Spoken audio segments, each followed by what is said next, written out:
Vous pensez que Uma Thurman a inventé le stylo plume? Comme beaucoup, vous passez pour un blaireau dès que les gens se mettent à parler cinéma. Vous voulez briller en société? Alors cette émission est faite pour vous. En effet, à Cannes, il y a les professionnels. J'en tiens. Alors ils peuvent pas voir de films parce qu'ils ont pas le temps, ils sont trop occupés à se vendre les leurs entre eux. Il y a aussi les cinéphiles. Viens toi. Alors eux, ils peuvent pas voir de films parce qu'ils se font refouler à l'entrée des cinémas, il n'y a pas assez de place pour tout le monde.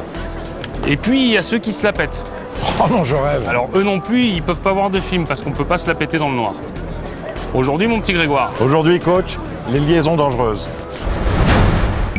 Réalisé en 1988 par le Britannique Stephen Frears, Les Liaisons Dangereuses est l'adaptation de la pièce de Christopher Hampton, elle-même adaptée du célèbre roman épistolaire de Pierre Choderlos de la Clos paru en 1782. Saviez-vous que le film, évocation du libertinage de la noblesse française du XVIIIe siècle, a reçu 3 Oscars, meilleur décor, meilleur costume et surtout meilleur scénario? Ou encore que Ces Liaisons Dangereuses ne sont pas l'unique adaptation de ce classique de la littérature française, puisqu'en 1959, Roger Vadim mettait en scène une version emmenée par Gérard Philippe et Jeanne Moreau, alors qu'en 1989, Milos Forman faisait de même avec le film Valmont porté par Colin Firth dans le rôle titre.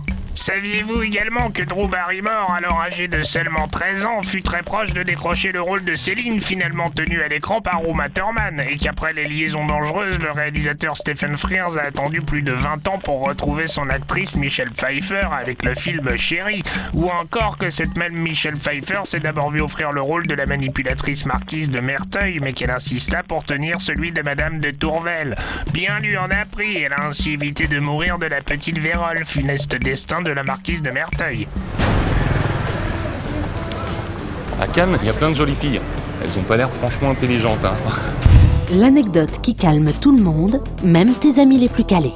Vous ne le saviez peut-être pas, mais les liaisons dangereuses... Merde.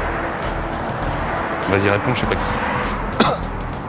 Vous ne le saviez peut-être pas, mais Les Liaisons Dangereuses a également connu une transposition contemporaine sur grand écran. C'était en 1999 avec Sex Intention.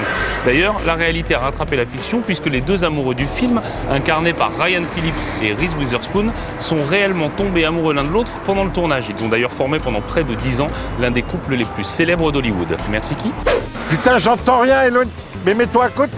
Ouais, c'est mieux là. Ouais. Allô? Qui? Ouais, moi je suis le pape. Attends, bonhomme. Tu sais ce que tu vas faire? Tu vas nous appeler à Paris si tu trouves le numéro, tu nous laisses tranquillement travailler, ok? Ta gueule.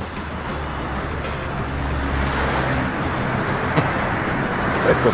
C'était qui? Christophe Baraté. Le mec, il connaît votre papa. Le monsieur, il dit qu'il est réalisateur. Putain, je vais te le jeter, le Baraté. Le Baratin. Je veux dire, Christophe Baratin. Oh putain, le Christophe con, Baratier. il est malade. Ouais. Vous connaissez? Un petit peu, ouais. Oh, 2 fois les Oscars, Faubourg 36, les choristes. 9 millions d'entrées. Je vais me rappeler tout de suite. Et tu t'excuses. Moi, si je l'ai lu, c'est uniquement pour une chose, c'est parce que votre père, j'ai beaucoup de respect pour lui, donc je me suis dit, bon, il faut quand même là. Mais là, je suis totalement accablé, en fait, je suis totalement consterné. En effet, c'est triste. Hein. Pardon? L'histoire est triste, c'était le but. Je dis, éventuellement, vous me dites, vous avez, allez, on va dire Cadmerade, Danny Boone, Guillaume Canet. Ensuite, vous allez chercher, je sais pas pourquoi, on peut en rêver, Nicole Kidman ou une actrice américaine de premier renom. À la limite, je regarderais ça, mais je ferais tout refaire. Mais en attendant, je ne sais même pas comment, avec ces gens-là, vous allez pouvoir les convaincre de mettre leur nom là-dessus. C'est un rigolo, coach. On se barre. Assieds-toi, 9 millions d'entrées, putain. Bon, ok, marché conclu. Je vous ramène des têtes d'affiche et vous me ramenez le pognon.